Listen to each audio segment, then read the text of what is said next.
En este podcast se hablará sobre el caso de Fernández Ortega y otros. Este caso se refiere a la responsabilidad internacional del Estado por la violación sexual cometida en perjuicio de Inés Fernández Ortega por parte de agentes militares, así como por la falta de investigación y sanción de los responsables. En este primer capítulo se hablará sobre los hechos del caso. En primer lugar tenemos el hecho que se produce en un contexto de importante presencia militar en el estado de Guerrero. La señora Fernández Ortega es una mujer indígena perteneciente a la comunidad indígena Mepa, residente en Barranca Tecoani, estado de Guerrero. Al momento de los hechos tenía casi 25 años, estaba casada con el señor Prisciliano Sierra, con quien tenía 4 hijos. Como segundo hecho, el 22 de marzo de 2002, la señora Fernández Ortega se encontraba en su casa, en compañía de sus 4 hijos, cuando un grupo de aproximadamente 11 militares vestidos con uniformes y portando armas ingresaron a su casa. Uno de ellos la tomó de las manos y apuntándole con el arma le dijo que se tirara al suelo. Una vez en el suelo, otro militar con una mano tomó sus manos y la violó sexualmente, mientras otros 2 militares miraban. Se interpusieron una serie de recursos a fin de investigar y sancionar a los responsables de los hechos. No obstante, estos no tuvieron éxito. Con estos hechos nos damos cuenta que la señora Fernández Ortega no sabía por qué los militares estaban en su casa y por qué, si se suponían que eran militares, la violaron sexualmente estando con sus 4 hijos. Ahora bien, el procedimiento ante la Comisión Interamericana de Derechos Humanos habla de 3 fechas. La primera fecha es de representación de la petición del 14 de junio de 2004.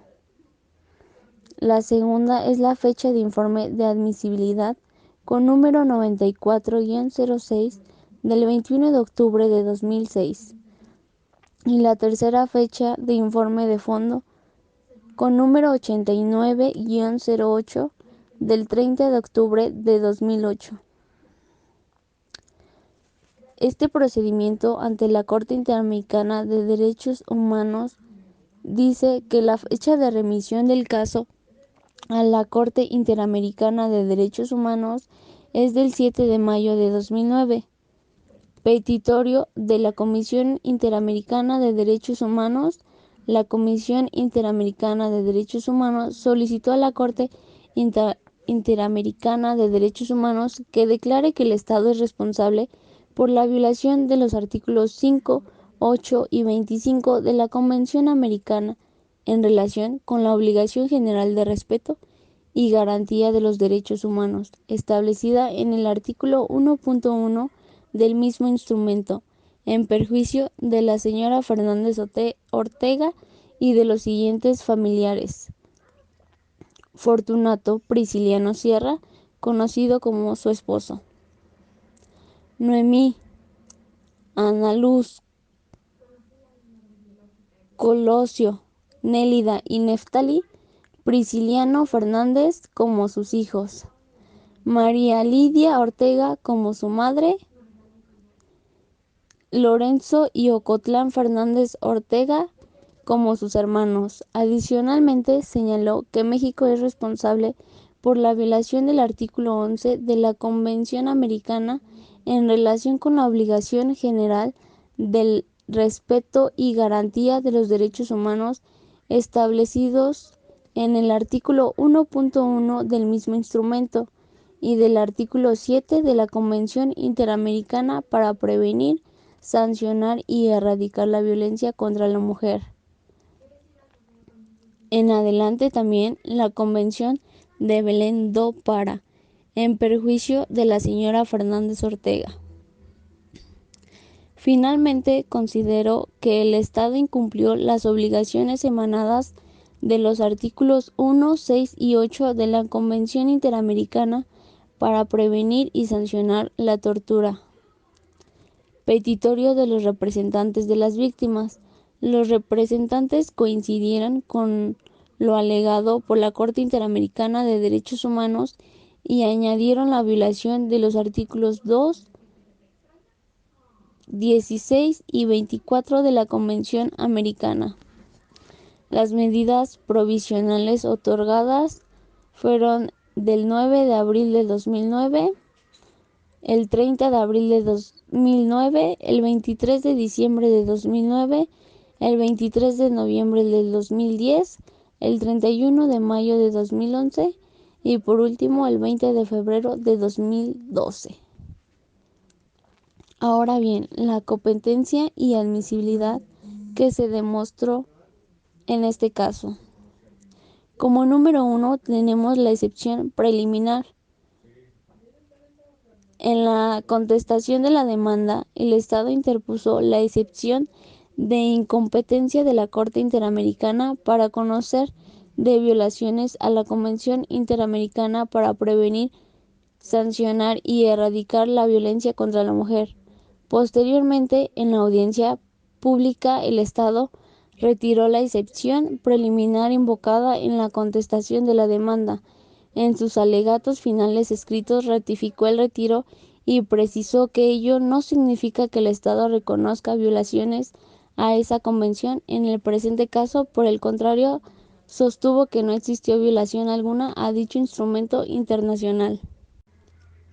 También el tribunal toma nota el retiro de la excepción preliminar inicialmente planteada por el Estado relativa a su competencia material respecto del artículo 7 de la Convención de Belém do Pará, asunto decidido con anterioridad al presente caso. Asimismo, admite dicho retiro en los términos expresados por México y en consecuencia analizará las alegadas infracciones a dicho tratado en los capítulos correspondientes de la presente sentencia. Como número 2 tenemos la competencia. La Corte Interamericana es competente en los términos del artículo 62.3 de la Convención para conocer el presente caso, dado que México es Estado parte de la Convención Americana desde el 24 de marzo de 1981 y reconoció la competencia contenciosa del tribunal el 16 de diciembre de 1998.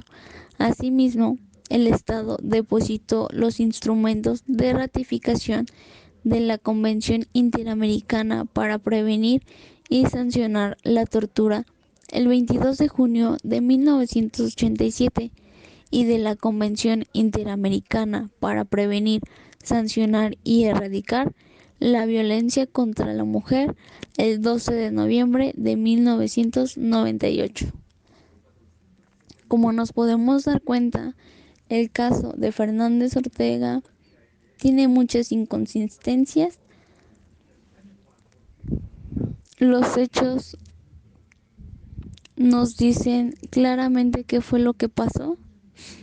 El procedimiento que lleva la Corte Interamericana es muy difícil y la señora, siendo indígena, pues pudo hablar, denunciar y alzar la voz sobre estos militares que decidieron violarla.